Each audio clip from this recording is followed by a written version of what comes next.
everybody, it's so funny. I love doing teaching search skills to students and to adults because I think it's something we take for granted. We can all go to Google and type in something and we get the results. But I think stopping and understanding how you got the results, why are the results ordered the way they are? Um, I do a search for something and it says you have 22 million website hits. Well, what does that mean? And out of 22 million websites, why is this one number one? If we start to break down those ideas and that knowledge, you can then start to use that knowledge against the system, as I put it, to find the really good stuff. Because there's a lot of really good stuff on page 53 of a search result that nobody ever sees.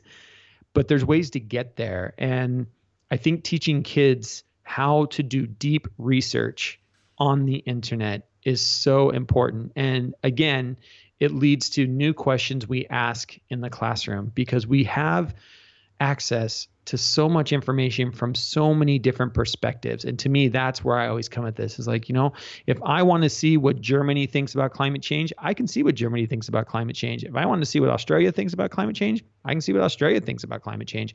I don't have to just see one perspective that happens to be the front page of a Google search result. I can actually go to different governments, to different countries. I can start to bring together different pieces of information. And when we're in school and we're talking about research, that is such an important skill for kids to learn. So there's that critical element to that as well that goes so far beyond, I think, what many educators are using for search at the moment, which is basically keywords, how to structure a basic search. But applying this kind of critical thinking element to the search results, I think that's a fascinating take on it and a skill to teach the students. Yeah. And one of the things I talk to teachers all the time is like, teachers I hear a lot from teachers. They're like, well, kids just copy and paste something off the internet and they turn it in. And my pushback to teachers are, if you're asking questions that a kid can Google it, copy and paste it and turn it in, you're not asking the right question.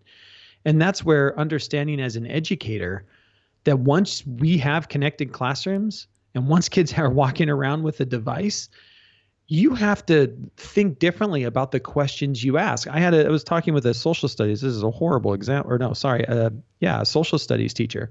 It's a horrible example that he came to me and he was all frustrated and he doesn't allow kids to have their Chromebook school. He doesn't allow the kids to have their Chromebook out in class because one time he was giving a little speech or a little lecture and the kids were fact checking him during the lecture and telling him what facts he got wrong. And it frustrated him. And I'm like, but see that there's not a problem with the kids. There's a problem in what you're asking. Like, how do you use that and not be embarrassed by it or not think that kids today, they're so horrible. Like, no, kids today are being awesome and fact checking you and not believing everything that comes out of a teacher's mouth, but that's just, to me, that's that foundation, it's like once you understand how the system works, then we can ask questions we could never ask before. I mean, questions that I never thought about asking about Shakespeare or never thought about asking about, Hemingway or authors or I don't know. It changes everything if you know how to use it critically. And to me, that is the big point.